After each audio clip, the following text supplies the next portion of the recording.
Alam mo bang mas mabilis gumaling yung katawan kaysa magkasakit? Mas mabilis talagang gumaling yung katawan. Kasi tama lang yung lifestyle mo, tama lang yung nutrition mo, merong self-healing ang katawan. Yun nga lang, masyado tayong mainipin eh. 1 buwan, 2 buwan, 1 taon, inip na tayo sa healthy lifestyle na tama.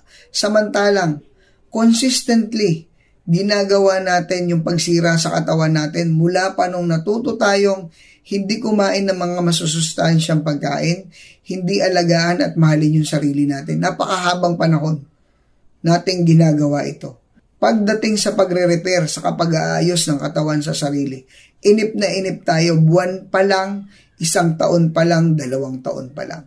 Dapat mas naintindihan natin na yung katawan natin mabilis gumaling kung ibibigay natin yung kailangan at tama na hinihingi